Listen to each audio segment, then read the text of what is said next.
Good day to you, Jason, here at Birchfield Family Farm, Oxford, Ohio, running grass-fed Red Devon cattle, St. Croix sheep, chickens, and pigs in a rotational grazing system. Good word for today comes from Psalm 37. A little while, and the wicked will be no more. Though you look for them, they will not be found. But the meek will inherit the land and enjoy peace and prosperity. The big story today is the winter storm moving through. We are right in the middle of that front. Coming through here, I'd say we've got 3 to 4 inches of snow on the ground. 4 to 8 inches of snow predicted to continue to fall through the afternoon and into the evening hours here.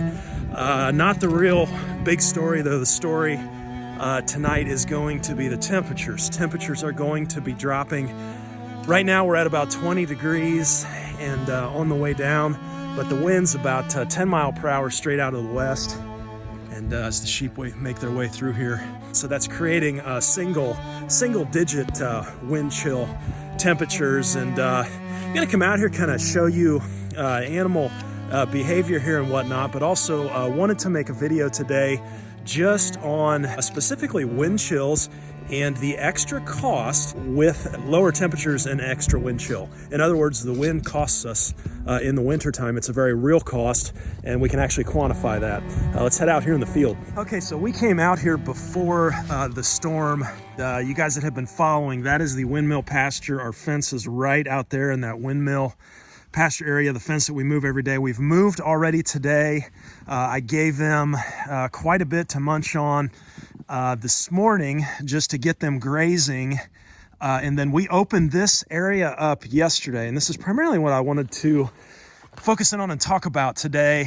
As we do that here, just looking everybody over, see the snow, them holding the snow on their backs here. That's a good sign. Means they're well insulated. So that's a good thing, though, even though people look at that and, oh man, they must be cold. No, they're fine.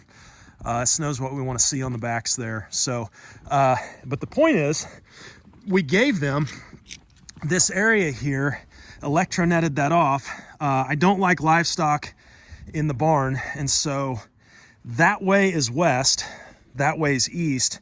This front is moving in from the northwest, so it's moving in right from over there, right this way. You can see the wind whipping off the barn there, but they know exactly where to be out of that wind. And when we've raised livestock in the past here, I'm gonna step into the barn out of the wind.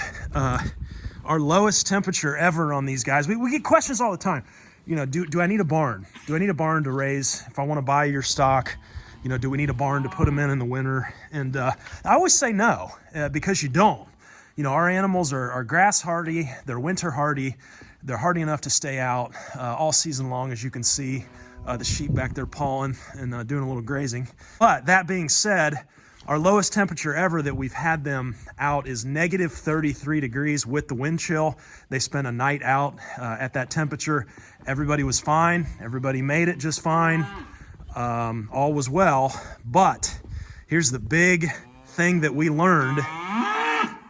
Yes, we have winter hardy animals. Yes, you can keep them out. Yes, they will be fine. But we burnt through so much more feed.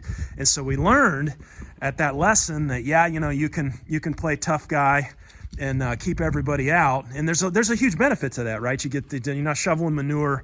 All that stuff stays out on the pasture. I think they stay healthier being out in the fresh air versus a barn. But downside is, you're gonna go through so much more feed. And so that's what I wanted to talk about today. What did we learn from that experience a few years back? We learned, started doing research then when we noticed them going through so much more, and learned about something called critical temperature, or LCT. It's sometimes called lower critical temperature. And that is defined as a temperature below which an animal's body begins to lose its normal function. What's that mean? So for livestock, typically, a critical temperature is thought of in the wintertime to be about 32 degrees with a normal winter hair coat. And that means that at 32 degrees, as soon as you go below 32 degrees, for every 1 degree drop below, you typically need an extra 1% of energy increase. The example that I wanted to use here as I illustrate this for tonight, and why to me it was worth the extra work of setting up this fence to allow them to duck out of the wind. So tonight, and by the way, there is a debate on that lower critical temperature. You'll see if you do research on that, some folks say it's 32 degrees with a normal winter hair coat.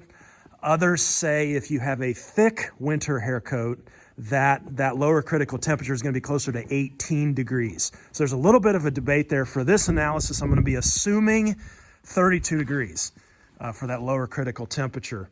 Like I said, every degree below, we need another 1% increase in energy. We're just going to say 1% increase in feed. Okay, for the point of this analysis, let's use dry matter for that. Tonight, we are supposed to, so I mentioned we're 20 degrees now. We're supposed to continue lowering down, decreasing temperature as we go through the night tonight. We're going to hit 0 degrees Fahrenheit. Okay, and now tonight we're going to have, in addition to the 0 degrees Fahrenheit, we're going to have 20 mile per hour winds. I'll put up this chart here on Windchill. So you can see here, 0 degrees Fahrenheit with a 20 mile per hour wind on top of that. We're going to be at a negative 39 degrees Fahrenheit. That will be our lowest temperature we've ever experienced here on the farm. So negative 39 degrees Fahrenheit with the wind chill. Obviously, these guys will be out, but they will be able to step out of the wind. They'll be able to come over here and get out of that wind.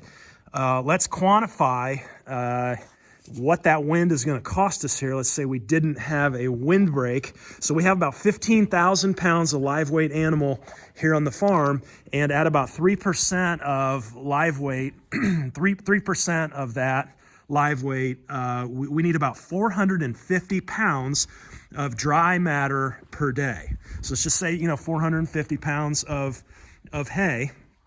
Okay, at 0 degrees Fahrenheit, that's going to be an additional 144 pounds. We're going to need a total of 594 pounds. Now, that's just to accommodate that lower temperature, 32 degrees below that critical temperature. Okay, an additional 144 pounds of feed. Now, let's say we've got that wind chill at 20 mile per hour though, right? That's going to put us down at negative 39 degrees Fahrenheit. That's an additional 320 pounds of feed. We would need a total of 770 pounds of feed. So to accommodate for the wind chill tonight at 20 mile per hour winds, we would need an additional 176 pounds of feed. That's, again, 176 pounds just to make ends meet on the wind chill. Okay, and that's we can quantify that in very real terms here, put that back into dollar terms. We pay $100 a ton for our hay. That's an additional $8.80 a day that the wind is costing us. Okay, now that may not seem like a lot, but you do that math over 120-day hay season, and you're looking at $1,056 now. We're not going to have sustained 20 mile per hour winds all winter long. That's not reality. We know that. Those of you that are feeding square bales, though, if we were feeding the squares here, about $7 a 50-pound square is what we pay in our area. So that's another $24.64 in wind cost to make up that 176 pounds of extra hay that we would need for tonight. That's almost $3,000 over a 120-day hay season, if we were to sustain those winds, which obviously we won't. The point is this, wind is a very real cost. And so your stock will know what to do when you give them windbreaks. There's all kinds of science out there on windbreaks, porosity of windbreaks. Okay, how tall do you need them? How porous do you need them? What's the best thing to do? We have these structures already, so obviously we're going to make use of those. I see a lot of tough guy approach, in the regenerative movement, which is, that's cool. I understand the thinking there. We were kind of that way too when we started. But I absolutely respect the folks that, that can get their animals out of the wind and take the care to do that now, because your animals are going to appreciate that as well. So we do have a little bit of hay over here that we probably will throw out. We really haven't fed them much hay yet this year. Look at the sheep digging back there, digging to get to that grass. On a night like tonight, negative 39, I'm okay with throwing out some hay here, letting them get some feed and also stay out of the wind, and then resuming that grazing once we warm up. Next week looks like Tuesday, Wednesday, popping back above freezing here, so this snow shouldn't be around long. But anyhow, that's just some math for you on windbreaks, and that percent increase. I'm assuming a 1% increase too, and that can vary based on livestock weight, okay, and what they need. I think it can range from like a 0.6% increased need all the way up to over a 2% increased need. And a lot of it depends on the season and the hair coat length and that kind of thing. There's a whole science there to that, into windbreaks. I think even better than a building, I think, is having a tree line. Have that tree line over to your west, and being able to, tuck them over against that tree line, maybe feed out over there when you've got the high winds in the winter. Over on the sheep side here, I know we've been following Brutus here, painting the ewes blue on the back side here. Been recording dates, breeding dates here, and looks like we got everybody. He's got everybody bred except for a very, very young one, and she actually was a quad, and so she's going to be a little bit later to mature, I think. But he's done an outstanding job here. Not even mid-December here. Not even just a couple of weeks actually, putting them in on Black Friday. Look at him dig through to graze there. I tell you, cattle, you get into this weather too, and cattle turn into a bunch of big babies a lot of times, and they're winter hardy, but they like to holler. And sheep, man, they just get it done. Keep the nose of the grindstone, dig it out, and get what you need. I think even the sheep even help the cattle, to be honest. We've seen that out in the field there, where sheep will dig out a lot of than what gets consumed by cattle. You can see them going at it here. They have no qualms about it. I don't know how they do that, being so cold on the nose. But you see them down here doing the same thing around the corner.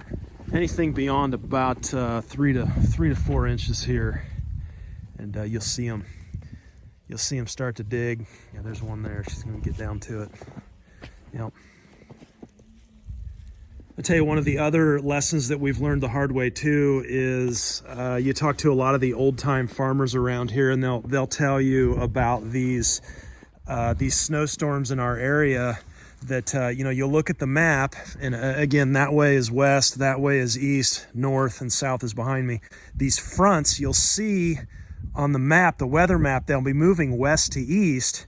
And so on one of the storms last year, I remember we came out and we gave them this area, thinking they would tuck out. Well, the storm came across the map west to east, but the wind was out of the straight east. And I could not believe it. I couldn't figure it out. Well, a weather friend of mine, a shout out down to Rear Flank Downdraft, he helped me kind of look at a wind map and understand that it was the rotation on that storm. So even though it was moving west to east, the rotation brought the weather in from the east.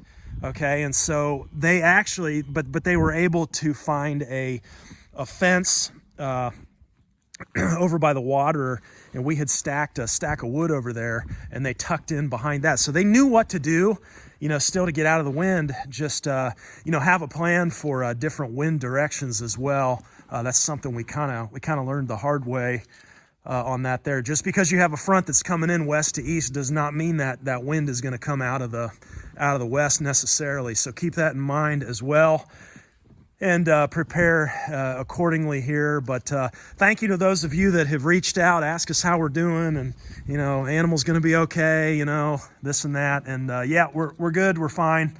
Like I say, maybe a little over halfway through the storm here, but we'll keep everybody fed and warm and out of the wind, and we will press it. Look at him digging over there. We will press on with the grazing. We'll still be out here tomorrow. I don't know if I'll get a video in tomorrow or not. It would be kind of nice to do a video with a larger amount of snow on the ground and see how those nets move. I know eventually, you know, we're gonna have to switch over to these blue posts here. Those of you that have been following know we sharpened those, and instead of using the fiberglass posts on the netting out there, we'll switch over to these O'Brien tread lines and kind of zip tie those to the tread lines, just because the fiberglass posts here are not going to step in the ground once that ground freezes. We're getting real close to the ground freezing. Those step-in electronet posts have been a little bit tougher to get into the ground, so we're closer to having frozen ground here. But I'd say, you know, after this snap here of 0 degree, sub-zero temperatures really over the next 48 hours, I'd say we'll be pretty close to frozen ground here. But anyway, everybody doing just fine. Snowbacks here holding that heat in, and having hardy animals is a joy. No manure to shovel in the no manure to shovel in the spring, or very little anyway. Not sure if you can see that. That was a little drama there. Hank is our smaller bull calf there, and he was up on the backs of one of the females here. And this is Big Pat back here. So that little stint of drama there was Pat saying, no, you're not breeding my ladies, bud.